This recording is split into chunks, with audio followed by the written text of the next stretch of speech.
Japão. Terra dos templos shintoístas e das estátuas de Buda.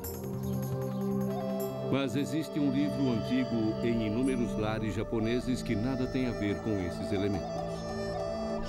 Dizem que esse livro guarda os segredos do Ocidente, seu poder e sucesso, as raízes de sua cultura e de seu caráter. Essa obra extraordinária é a Bíblia, e o Gênesis é seu primeiro livro. Grandes livros.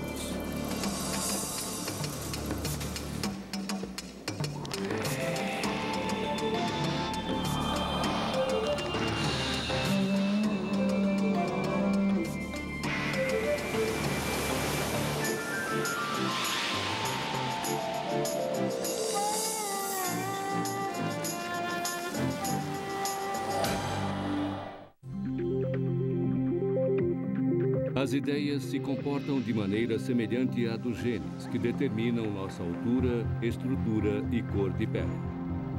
Assim como os genes, elas são transmitidas dos pais para os filhos. São cultivadas e protegidas pela família e pela sociedade na qual vive essa família.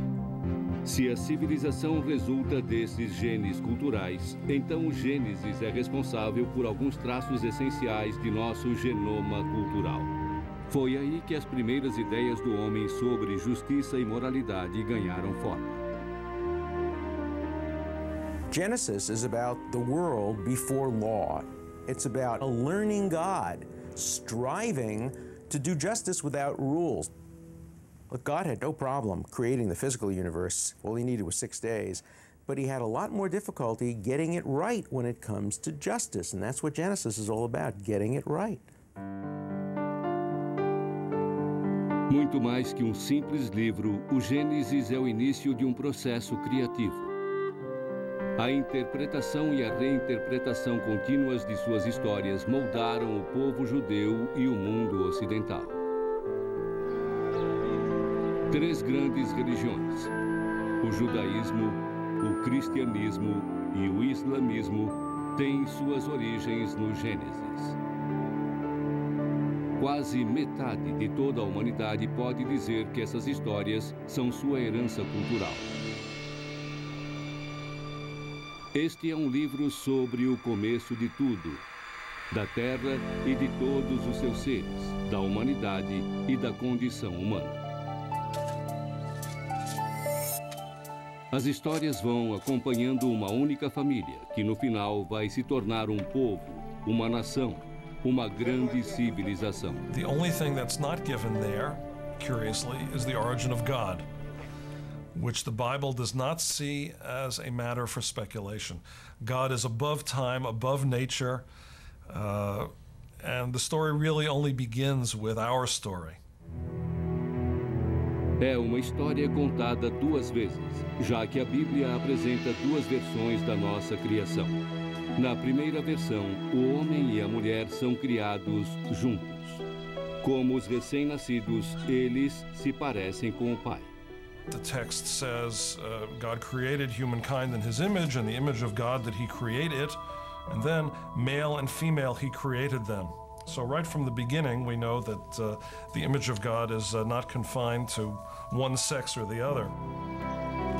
Então, depois que Deus ordena ao primeiro casal que frutifique e se multiplique, começa a segunda versão.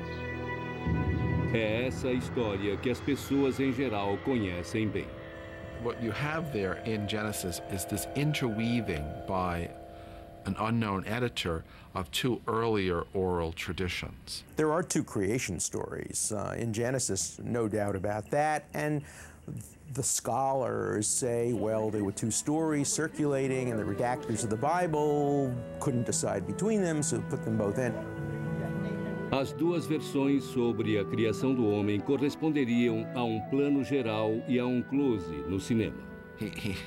He's not always sure exactly how to put these 2 things together. So sometimes he leaves 2 stories which seem to be the same story, but with different details, because he would rather pass on to you the same story twice than to leave something out.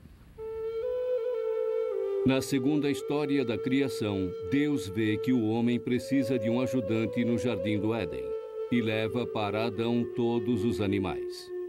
Nenhum deles serve. Só então Deus pensa em fazer a mulher. Ele cria Eva a partir das costelas de Adão enquanto ele dorme.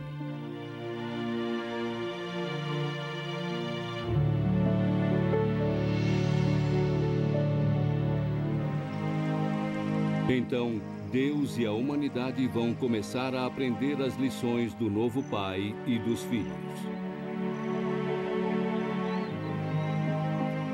Vivendo em inocência, os filhos de Deus não sabem o que é certo e o que é errado. Deus cria apenas uma regra.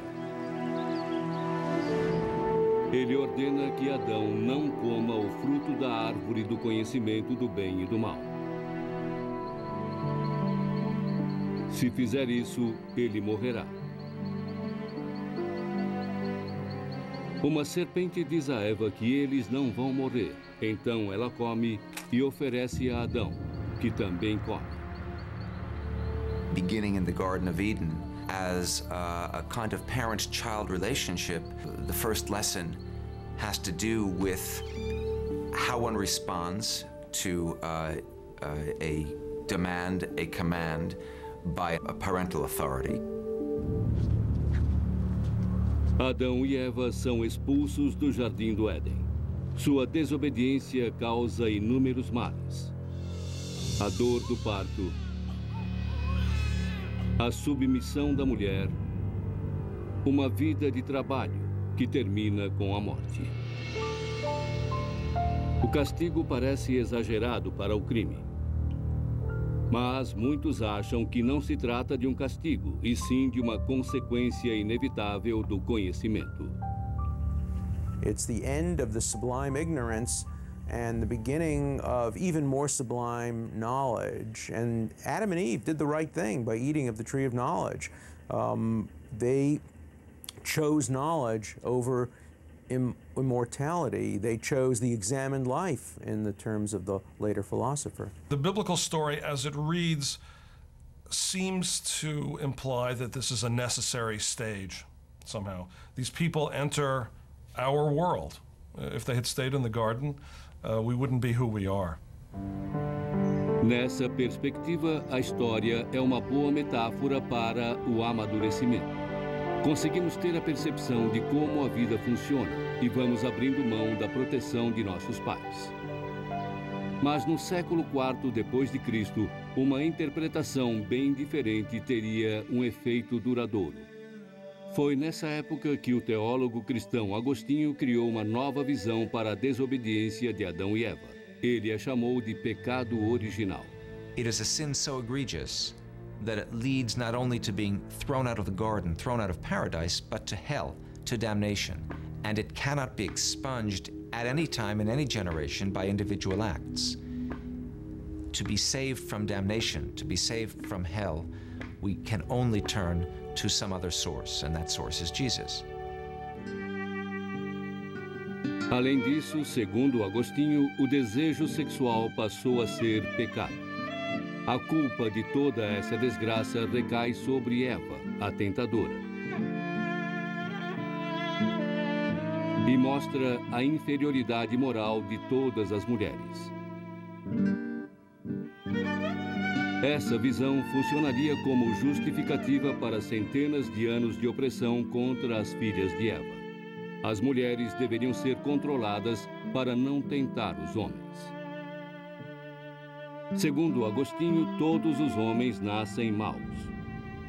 E alguns que não concordaram foram levados à prisão como hereges. Depois, a acusação de heresia passou a significar a morte. E o destino era a fogueira para aqueles que ousassem interpretar a Bíblia à sua própria maneira. Religions have been very ambivalent toward the invitation the Bible gives us to argue. There's no right answer to any moral problem in the Bible. The Bible gives you ammunition to debate these issues. That's why it is the greatest interactive moral teaching tool ever devised. Acreditando ou não na Bíblia, ninguém pode negar que o Gênesis deixou sua marca na civilização. E por que não? Sexo, morte, homens e mulheres. O livro fala de quase todos os temas. E é apenas o começo. Depois, o Gênesis aborda um outro tema de interesse: a rivalidade entre irmãos e o ódio que leva a matar. Ao longo dos séculos, o Gênesis da Bíblia permaneceu. Talvez por ser um espelho de nós mesmos. Tudo o que quisermos encontrar estará lá. Quando Adão e Eva são expulsos, alguns veem a dor eterna, outros veem uma oportunidade. Então Adão e Eva têm 2 filhos, Caim, que é lavrador, e Abel, que é pastor. Cada um deles leva um presente para Deus. O que acontece depois é contado sem muitos detalhes e abre muitas possibilidades de interpretação. God had regard for Abel and his gift. For Cain and his gift he had no regard.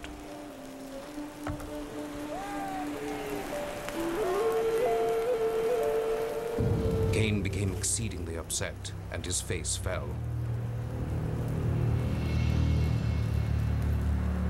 Cain rose up against Abel, his brother, and he killed him.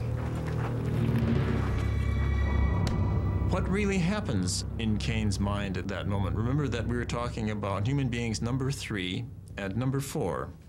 No one of the first 4 human beings has yet died. Cain has no way of knowing that Abel will never get up again.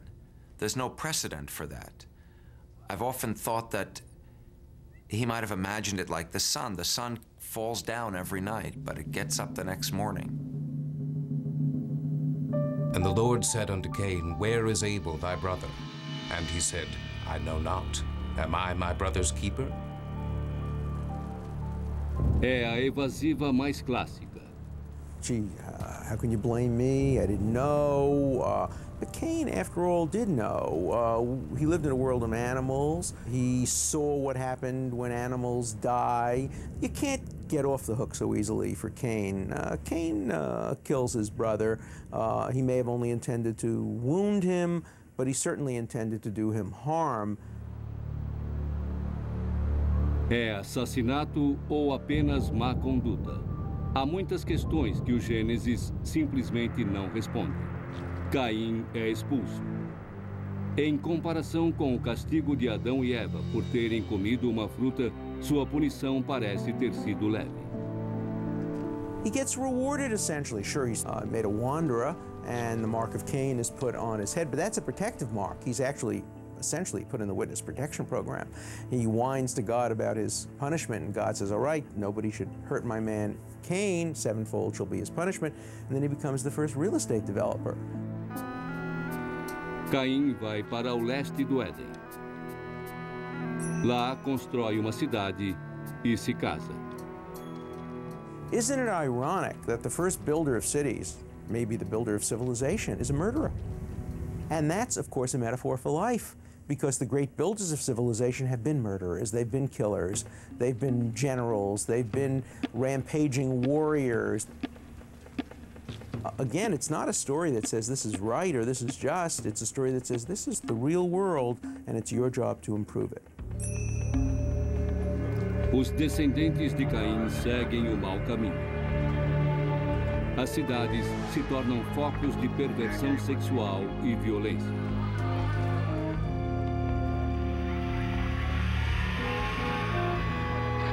Deus decide tomar uma atitude que nenhum pai da raça humana sequer pensaria em tomar. Deus decide matar seus filhos. A história da Arca de Noé é a preferida das crianças. Deus ordena que Noé faça uma arca que contenha todos os animais aos pares. E faz chover por 40 dias. É um brinquedo infantil muito comum. Um barco, uma coleção de animais. Noé é o heróico salvador de cangurus, elefantes e patos. Mas durante séculos, os estudiosos questionaram essa história de uma forma que não aparece nos livros infantis. They say, what did Noah do? Noah just built an ark, saved his family. Noah should have turned to God and said, how dare you, God, destroy all these innocent people, babies, children, animals, because you're peeved at what a few people or even many people have done. Separate the innocent from the guilty. You long for him to say to God, why are you doing this? Why are you wiping out all the animals and all the other human beings? And it's hard to see what's so special about Noah. As soon as he gets out of the flood, he gets drunk, exposes himself to his children, and curses his son, Canaan. And we are all descended from this dysfunctional human being. O mundo todo foi inundado, mas nas histórias infantis ninguém vê os afogados.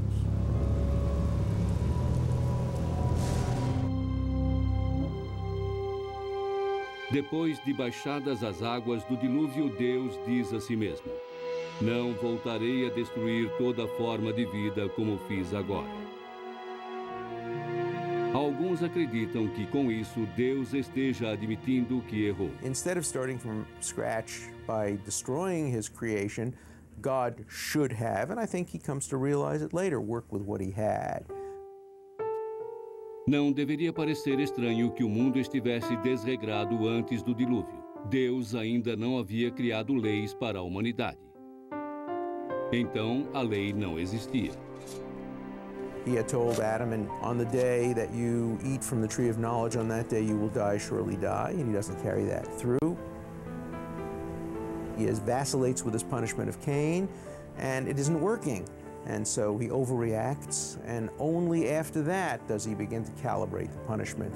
He who kills shall be killed. A range of other punishments emerge to precede the Ten Commandments. Mas com isso nós avançaríamos demais a história. Deus cria a primeira lei, uma só, proibindo o homicídio. Essencialmente, Deus afirma que criou o homem à sua própria imagem, e por isso a vida humana é sagrada. In other words, do violence to human beings, and you are doing violence somehow to God himself.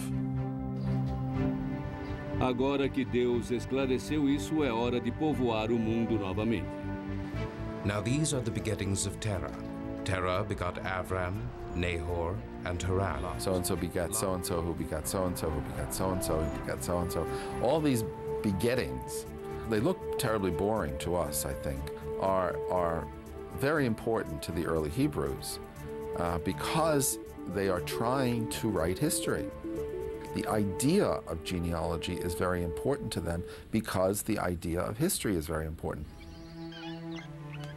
Early peoples had a very different way of looking at time from the way in which we look at it. We really have a Jewish sense of time. All early peoples saw time as a great wheel, that what had been would come to be again. Ao contrário dos antigos, nós somos viciados no que é novo. Tudo precisa ser maior, mais rápido e melhor. Sempre à espera de grandes emoções, nós buscamos estímulos.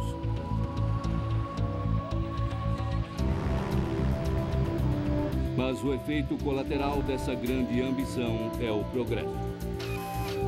A vontade de saber, inventar, construir e investigar conseguiu nos levar a decifrar o genoma humano, a criar nossa própria realidade virtual e uma nova inteligência, além de desvendar as estrelas.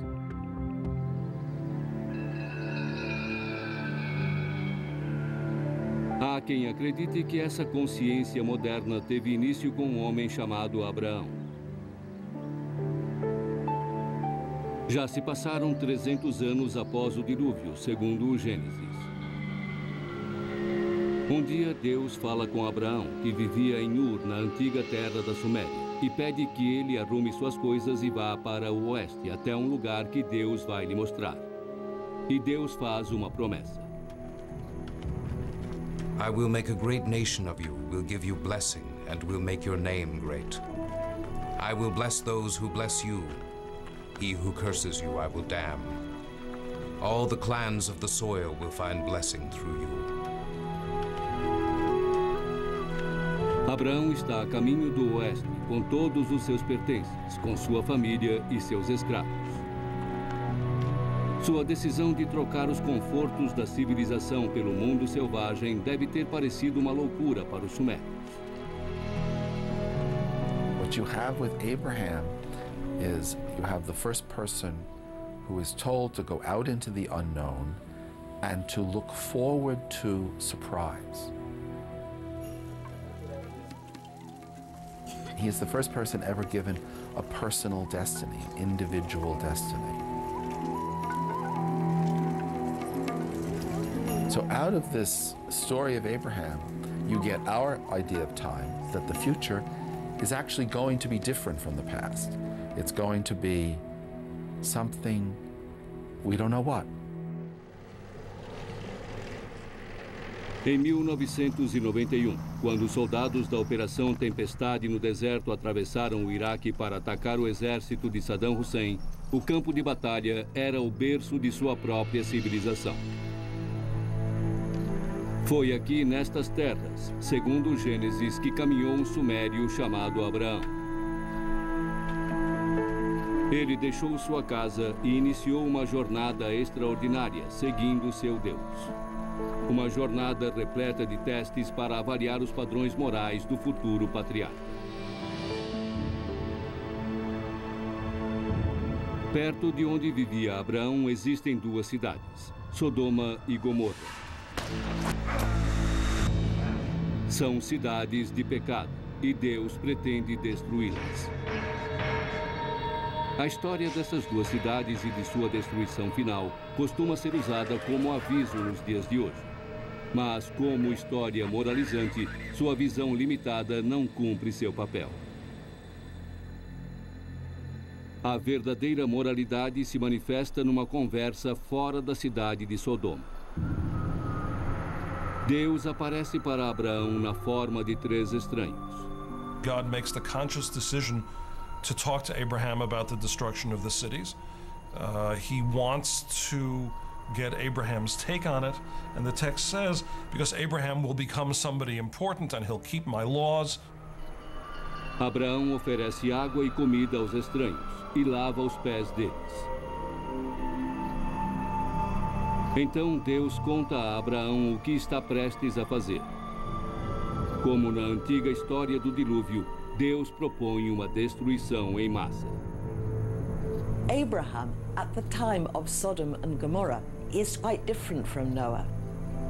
He does say to God, don't do this, and pleads and argues with God.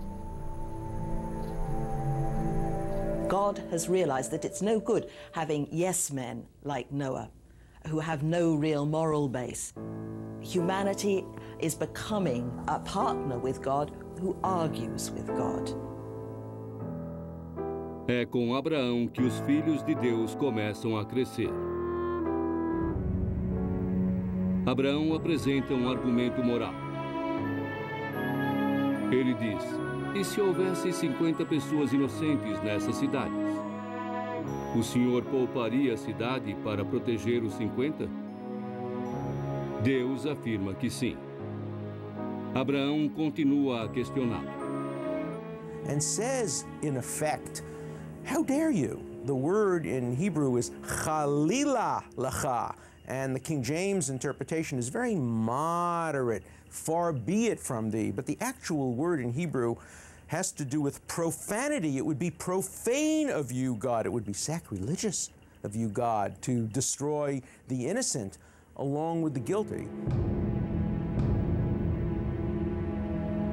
É um grande dilema que os redatores da Bíblia conseguiram captar muito bem. A justiça humana é imperfeita. Se quisermos ter certeza de que todo culpado tenha seu castigo, alguns inocentes serão punidos também. Para que nenhum inocente seja condenado injustamente, alguns culpados ficarão em liberdade. Podemos avaliar uma sociedade analisando como ela equilibra esses dois conceitos conflitantes. Abraham is the world's first defense attorney. And like most defense attorneys, he's defending a lot of guilty people along with some innocent people. And human justice is always going to make mistakes.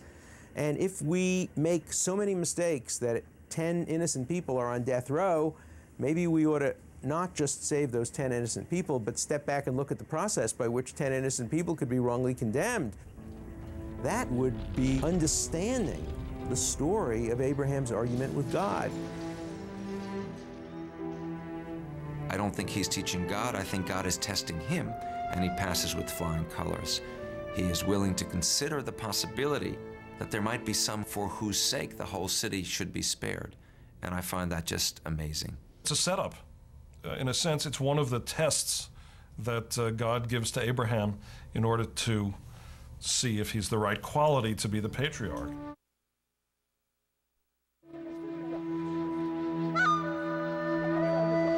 Abraão é um homem rico, com muitos servos e animais.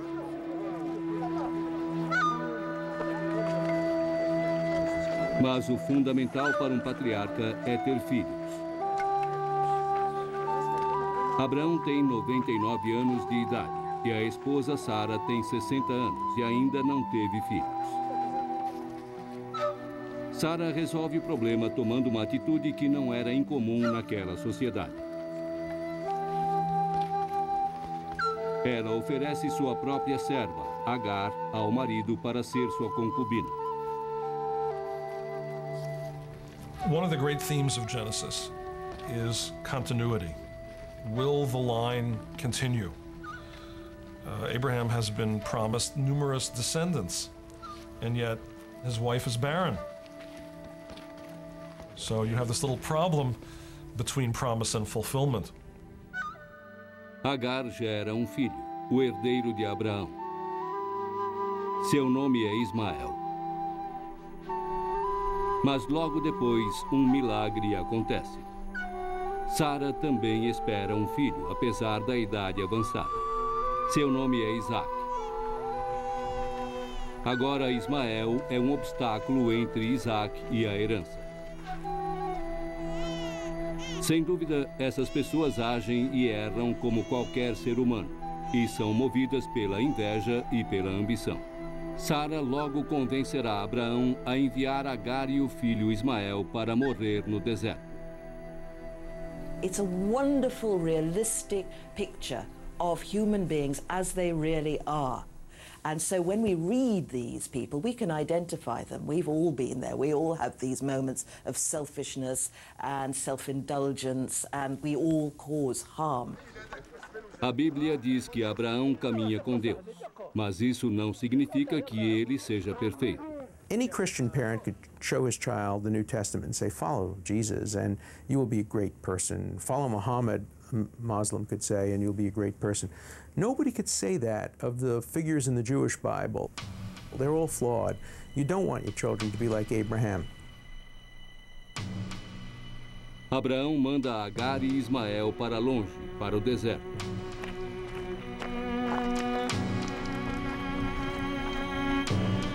Em pouco tempo, eles ficam sem água e sem comida. Que não veja eu morrer o menino, ela grita, e o abandona. Mas Deus já tem planos para Ismael. Ele será o pai da nação árabe. Then God appears to her and he makes a promise to Hagar that her son Ishmael will also be the father of a great nation. That the Arabs too are sons of Abraham. This reflects, I think, the view that the Arab peoples at this point were somehow seen as cousins. So it's almost as though at this point, sad as it may seem today, given the current conflict, that the Arab peoples were seen as related and somehow within the covenant. This would be an extremely important story in Islam. A história de Agar e Ismael também é contada no Alcorão, a Bíblia Islâmica. E o profeta do Islã, Maomé, será um descendente direto de Ismael. Todo ano, milhões de muçulmanos visitam a cidade sagrada de Meca. Eles visitam a Kaaba, o santuário que Ismael construiu com Abraão, segundo o Alcorão. The whole pilgrimage in Mecca is in honor of Hagar. In the process of Hajj itself, the pilgrimage, you have to run 7 times between 2 hills, recounting what Hagar went through when she was left alone in the barren desert. Her baby was crying, she was going crazy, and finally, Ishmael kicked the ground, and the water broke and came out, and they were able to drink. Todos os anos, os fiéis reconstituem a provação de Agar no deserto. São seguidores do mesmo Deus dos outros filhos de Abraão, os judeus e os cristãos. The Prophet Muhammad, when he received the revelation and taught it to his community, he did not contend that he was bringing a brand new religion. In fact, he emphasized repeatedly that his message was the continuation of the monotheistic messages before him from the same God, the God of Abraham, and the God of Jesus, and Moses, and Muhammad as well. So it is the same tradition carried over centuries. Judaísmo, cristianismo e islamismo. As 3 religiões que tiveram a mesma origem acabarão alcançando o mundo todo. Todas elas pregam a paz e a compreensão e foram usadas erroneamente para justificar a guerra e a opressão. Mas no Gênesis, Isaac e Ismael se separam. Ismael sobreviveu, como Deus havia previsto, para se tornar o pai de uma nação. Isaac será o patriarca dos israelitas, mas ainda terá de enfrentar uma terrível provação. No Gênesis, o primeiro livro da Bíblia, Deus diz a Abraão que sua semente será tão numerosa quanto as estrelas do céu. No entanto, seu primeiro filho demora para chegar. Por fim, a promessa é cumprida. Nasce Isaac. Mas então, Deus estabelece uma ordem terrível. Pray, take your son, your only one, whom you love, Isaac, and go you forth to the land of Moriah. E Deus ordena a Abraão que realize o sacrifício de seu filho. We are told that God is simply testing Abraham, but Abraham doesn't know this. By this time, he's only got one son left. He's been told by God repeatedly that he will be the founder of a great nation. Now he's asked to kill that son. Yes, sir. No questions. He could have argued with God. He could have said, wait a minute, I know what you told Noah. You told Noah, he who sheds human blood shall by humans have his blood be shed. Murder is wrong. How can you ask me to murder my own son? He doesn't do that. The Abraham and Isaac story is really just the most horrendous of all these tests. It does show us that Abraham is willing to do anything for God. Maybe we wouldn't be willing to do that, but the patriarch has to be. We've reached a kind of culmination of the perfection of his faith, which is his willingness to offer his son without a moment's hesitation. In the words of the philosopher, he becomes a knight of faith. But what kind of faith? Blind faith? Isaac said to Abraham, his father, he said, "Father." He said, "Here I am, my son." He said, "Here are the fire and wood. But where is the lamb for the offering up? Abraham said, God will see for himself to the lamb for the offering up, my son.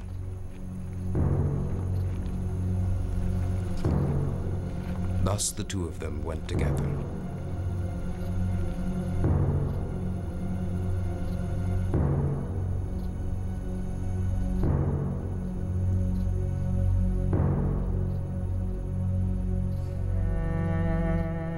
No momento em que Abraão está preparado, com a faca na mão para matar seu filho, um mensageiro de Deus o detém. Essa história, com sua intensidade sombria, gera muitas dúvidas. O que Deus estaria tentando dizer com esse teste aterrorizante? He is saying to them, I am not a God who is pleased by the sacrifice of your children. The most plausible view is that at some earlier point, it was an accepted practice, and then Israel turned against it while its neighbors continued it. Then it's very well designed to be a story against that practice because it follows the familiar plot right to the end and then changes it. Se essa história for interpretada como uma lição sobre a imoralidade do sacrifício infantil, então Abraão e Deus parecem estar envolvidos num jogo muito estranho. E ficamos imaginando quem ganhou e quem perdeu. Some of the commentators say that God didn't come down and speak to Abraham again ever because Abraham failed the test. He sent his angel. He would have passed the test if he had been more vociferous and argued with God and understood better the rules of morality and the rules against murder. Einstein disse que Deus não joga dados com o universo. Mas será que ele blefa? Ele queria que Abraão se recusasse a sacrificar o filho? Ou Deus queria que Abraão provasse sua fé conforme a interpretação tradicional? E quanto a Abraão? Com uma expressão indiferente, ele parece estar fazendo o que Deus pediu. Who was testing whom? Abraham's extraordinary taciturnity, his silence, serves him well. God demanded the sacrifice of Isaac, and Abraham didn't actually give it, and never said in so many words that he would. God promised him offspring. Now God has given him a son and is about to take the son back. If God had not withdrawn his demand, perhaps the deal would have been off. That Abraham would at that moment not have been the worshiper of that God any longer.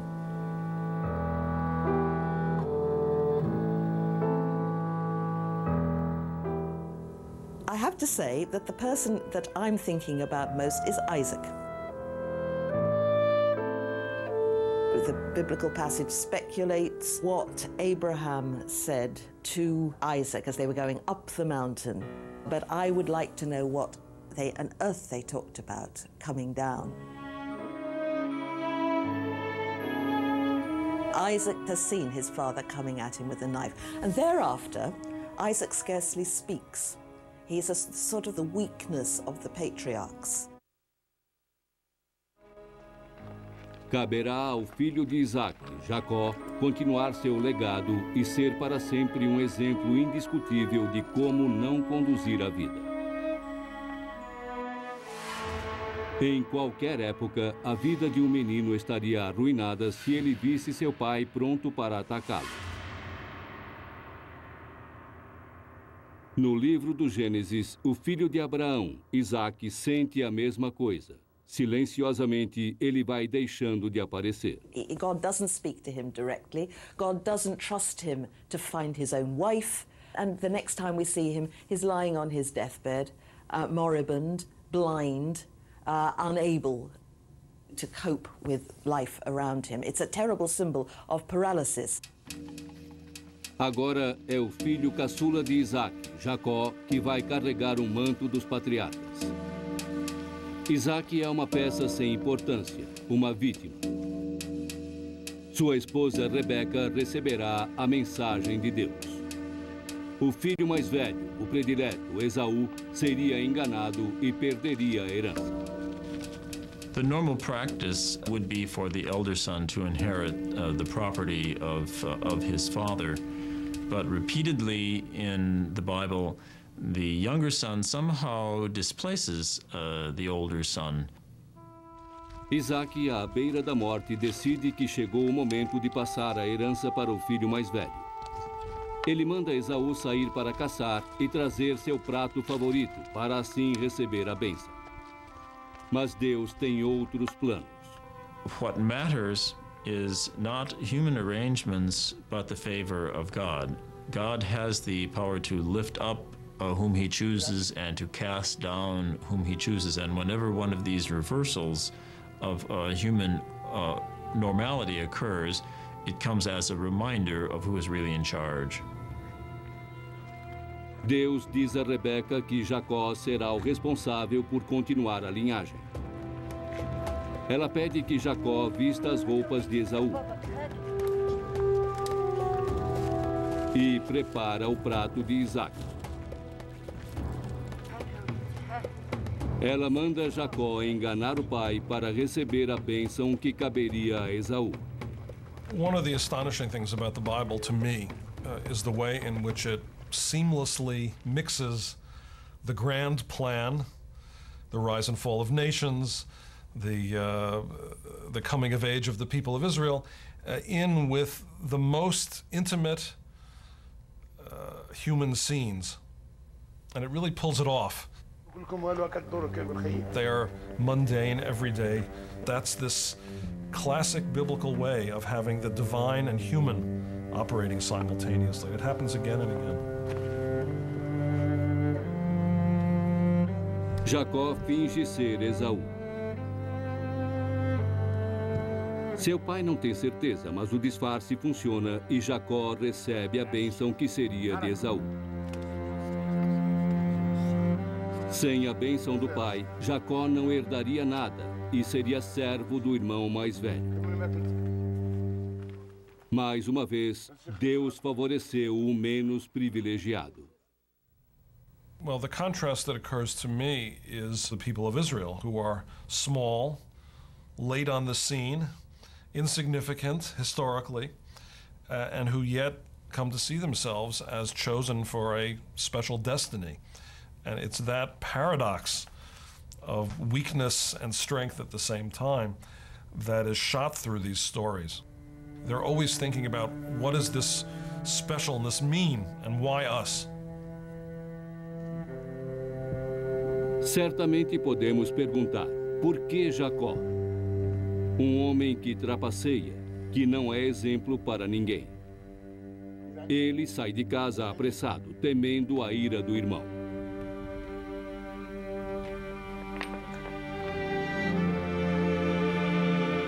Alguns anos depois ele volta, muito rico e sem saber como será recebido pelo irmão. Ele começa a imaginar o que estaria à sua espera. Numa curva de rio, Deus e o homem vão se encontrar frente a frente pela última vez. Night falls, he's all alone at this gorge. And the text says that a man shows up and wrestles with him. That's all it says. É um momento repleto de mistério e de metáforas. O homem lutando com seu Deus, ou seria apenas sua consciência? Pelo menos Jacó acredita que seja Deus, porque ao amanhecer, terminada a luta, ele diz: estive frente a frente com Deus e minha vida foi salva. A cena marca a última vez no Gênesis em que Deus aparece diretamente para seus filhos, como fez no Jardim do Éden, caminhando com Adão em pleno dia. Agora, a humanidade amadureceu e terá de caminhar sozinha. It's almost, again, like coming of age, that as humanity, or at least the people of Israel, progress, they're more on their own. If you go back to the good old days, that's when gods and people talked and walked together. A luta que acontece também marca um começo. Jacó pede ao estranho que o abençoe. E o estranho dá a ele um novo nome, Israel, aquele que briga com Deus. Os filhos de Israel partirão daqui para o Egito, para a vida escrava e para o sofrimento do êxodo.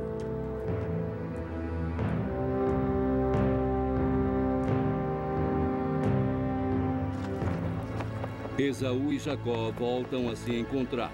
As transgressões são perdoadas. Essas histórias dos patriarcas, histórias de traição, de fé e de brutalidade, vão afetar as pessoas por milhares de anos, moldando nossos valores e nossas vidas de maneiras que nem imaginamos.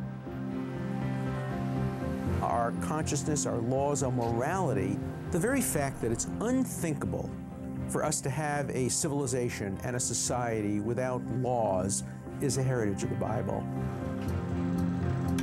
Dizem que as coisas mais básicas, como nossa noção de tempo, de história e nosso interesse pelo progresso, são uma herança cultural do livro do Gênesis. Somehow, we have found meaning and built significance from these difficult, problematic, paradoxical and contradictory texts.